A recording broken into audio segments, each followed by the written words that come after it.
रुचि त्रिवेदी जी। राधा वल्लभ श्री। राधे राधे महाराज जी, आपके चरणों में दंडवत प्रणाम।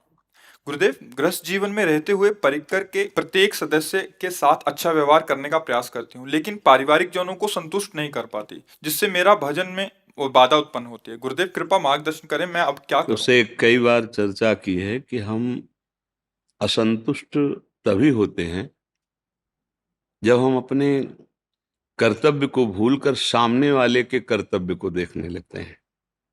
हमारी असंतुष्टता का कारण कहीं ना कहीं हमारी कामना होती है। बड़ा सूक्ष्म ये विषय है कि आप हमारे पति, आपका हमारे प्रति क्या कर्तव्य होना चाहिए।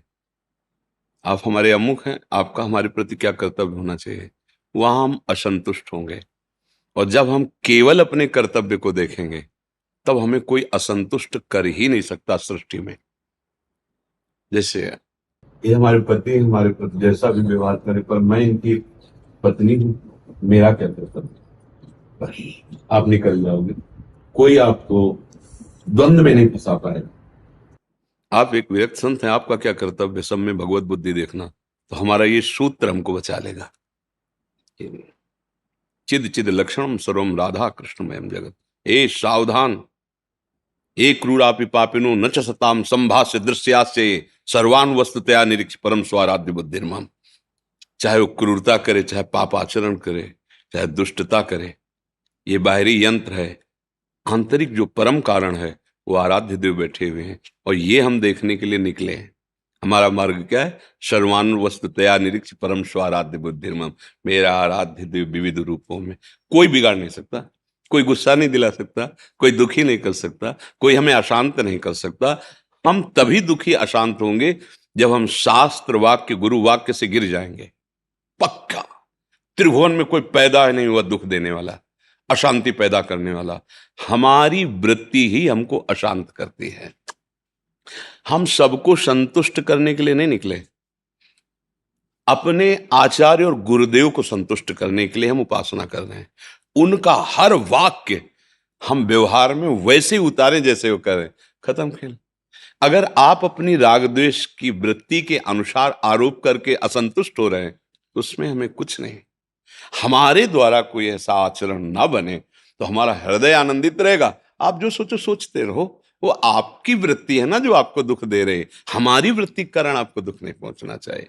तो अब गृहस्थ धर्म में माता पिता, सास ससुर, भाई भांजे, विविध रिश्ते नाते आए हुए अतिथि अगर सही ढंग से कर्तव्य निर्वाह कर ले जाए तो जो एक यति को प्राप्त होती गति, वही गृहस्थ को प्राप्त होती। बिल्कुल अंतर नहीं होगा। पर गृह कार्य नाना जंजाला त्येति दुर्गम सहल विशाला, बड़ा कठिन होता है ना। क्योंकि जैसे आप व्यवहार सदव्यवहार कर रहे हैं, उनको सुख पहुंचा रहे हैं, और वो कट वचन बोल रहे हैं। मतलब बेटा है, माता पिता वयोवृद्ध सेवा कर रहा है, और वही गाली दे रहे हैं, और आए हुए समीप में बैठे हुए व्यक्ति से निंदा कर रहे हैं ऐसा, और आप कान से सुन रहे हैं। हम इनके शौच फेंकते हैं, इनके कपड़े धोते हैं, इनको समय से भोजन दे, और यही हमारी सबसे निंदा कर। खत्म खेल। आपका आपका जो परमार्थ है वो नष्ट हो गया। हम जब अनुकूलता की मांग रखेंगे, कोई भी कामना रखेंगे, तो हमारे कर्तव्य कर्म में त्रुटि हो जाएगी, और जहां कर्तव्य कर्म में त्रुटि हुई तो हृदय शांत हो जाएगा। उनका जो सतमार्ग के पथिक हैं, विषयी पुरुषों का नहीं। जो गिरा हुआ है उसको गिरने का क्या भय है? काली चादर में कोई रंग नहीं, वो अपना ही रंग रहता है। जो पापाचरण में अनुराग रखते हैं उनको तो इन सब बातों से मतलब ही नहीं है। जो थोड़ा सतमार्ग में चलते हैं, थोड़ा धर्म से चलते हैं, उनके लिए बातें हैं। तो हमें लगता है कि हम केवल अपने कर्तव्य का ही चिंतन करें, उनका हमारे प्रति क्या कर्तव्य है ये चिंतन करने पर हमें दुख पहुंच सकता है। कोई शिष्य है, वो अभद्र व्यवहार कर रहा है, चाह रहे हैं कि सतमार्ग में चले, नहीं मान रहा है। अब इसी सूत्र को देखो प्रभु, आपका और हमारा संबंध गुरु शिष्य का है। हम आपसे एक बार शिक्षा रूप में निवेदन करते हैं, आपको ऐसे आप जो मार्ग से वो ठीक नहीं है। बस इसके बाद तुरंत भगवत बुद्धि। अगर शिष्य बुद्धि रही तो गए।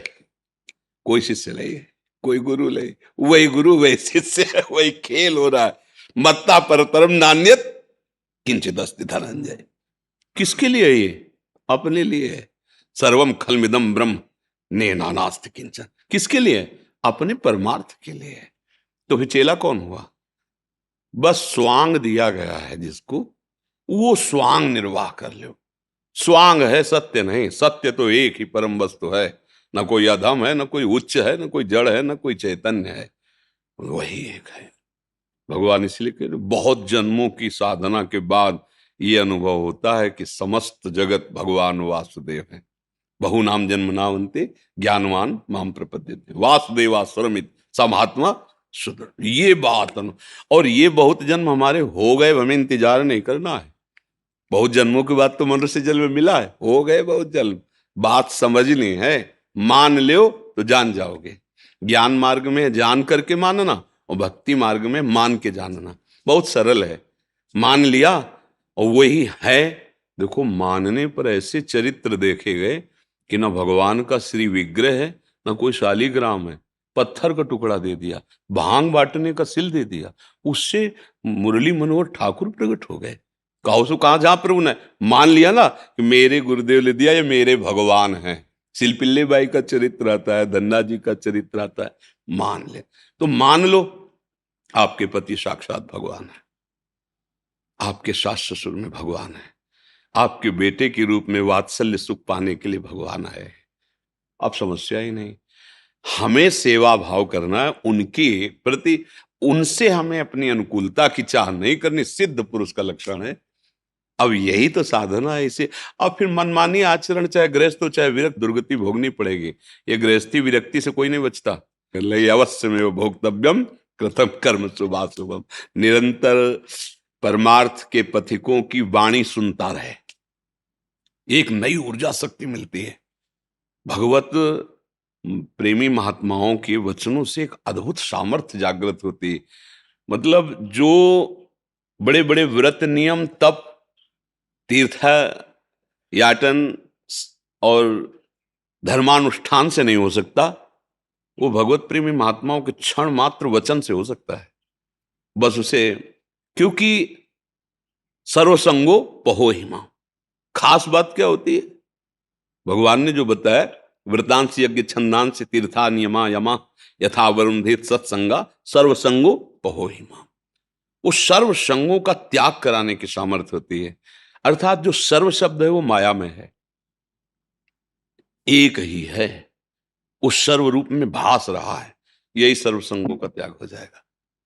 एकश्चरण रास चित्त मनंत से युंजीत तद वृत्तिषु साधुश्चेत प्रसंगा। सौघरी जी कह रहे हैं, जिसकी चित्त की वृत्ति एकाकार प्रभु में हो गई, संग तो बोध संपन्न तदव्रतेषु, भगवत व्रत धारण करने वाले प्रेमी महात्माओं का संग, नहीं तो असंगो हम। चाहे गृहस्थ में हो चाहे विरक्त में हो, सूत्र तो सूत्र है। बस जीत गया, निकल जाएगा। जैसे कहते ना कि हम नाम जप करेंगे और काम कोई नहीं करेंगे। एक तो निषेध ही नहीं किया गया, आपकी क्रियाओं के कर्म के लिए कहीं निषेध नहीं किया गया। भगवान तो कह रहे मामनुष्मर युद्ध च, तो निषेध तो किया नहीं गया।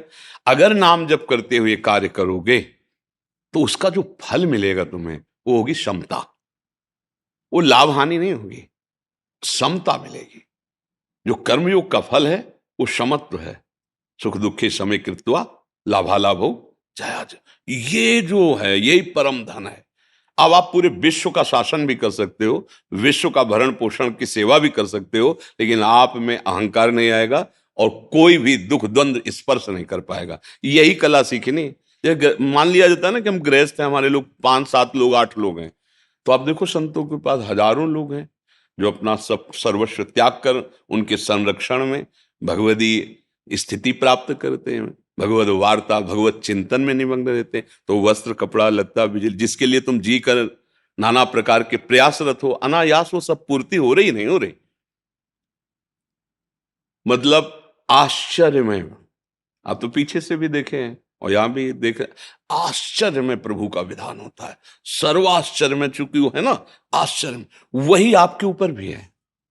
पर जितना आप अहम रखेंगे उतना उस विधान से अपरिचित रहेंगे, और जितना अहम समर्पण होता रहेगा उतना ही आप उसके विधान का परिचय प्राप्त कर पाएंगे। या रहस्य रघुनाथ कर बेग न जाने। और जो जाने रघुपति कृपा तो सपने मोह। निश्चिंत, हम न गृहस्थ हैं न विरक्त हैं, भगवान के निज अंश उनके दास हैं, उनके सेवक हैं। भरोसो दृढ़ इन चरणन, दृढ़ भरोसा और नाम जप त्रिभुवन पर विजय प्राप्त कर लोगे। चाहे जो हो, आप स्त्री हो, पुरुष हो, कोई भी हो, मूर्ख हो, विद्वान हो, पवित्र हो, अपवित्र। भगवद आश्रय में जितनी पवित्रता उतना किसी तीर्थ में पवित्रता नहीं। हृदय से आप स्वीकार किए, हे नाथ मैं आपका, ये महामंत्र, ये जितना पवित्र है इतना पवित्र और कुछ है ही नहीं। बात समझना, क्योंकि ये सत्य वस्तु है। जो मेरा स्वरूप है वो अमल है, कभी मलिन हो ही नहीं सकता। उसकी विस्मृति ही सबसे बड़ा मल है। ये चेतन अमल सहज सुखराज। तो जहां अपने अंशी का आश्रय जो है उसे स्वीकार किया तो आप पवित्र होने लगे। और नाम से बढ़कर कोई पवित्र नहीं। अपवित्र पवित्रो वा सर्वावस्थांगतो पिवा यह स्मरेत पुंडरीकाक्षम सवायाभ्यंतर शुचि। पर उसको मतलब लोक में ऐसा समझते हैं कि बोले जल ले छिड़क ले पवित्र हो गए। बात उसकी समझो, मंत्र क्या कह रहा है, तुम अपवित्र हो या पवित्र हो। जिस समय कमल नयन अरविंदाक्ष भगवान श्री हरि का स्मरण किया, तुम बाहर और भीतर से पवित्र हो गए। नाम जब चल रहा और भगवद आश्रय है, अपने कर्तव्य के पालन में दृढ़ निष्ठा है, वो गृहस्थ हो या विरक्त हो, वो परम पद का अधिकारी हो गया।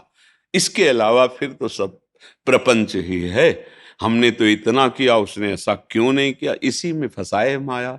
माया का काम है भगवद विस्मरण करा करके राग द्वेष की वृत्तियों का जाल बुनकर समय नष्ट करना। चतुर वही है, विवेक की कैंची से फटाक से काटे, राधा राधा राधा। समय नहीं तेरे विचार करने का। अब वही होगा जो प्रभु ने विधान कर रखा है। कर्तव्य हम कर रहे हैं, परिणाम की चिंता नहीं। राधा राधा राधा, मंगल में हो जाएगा जी।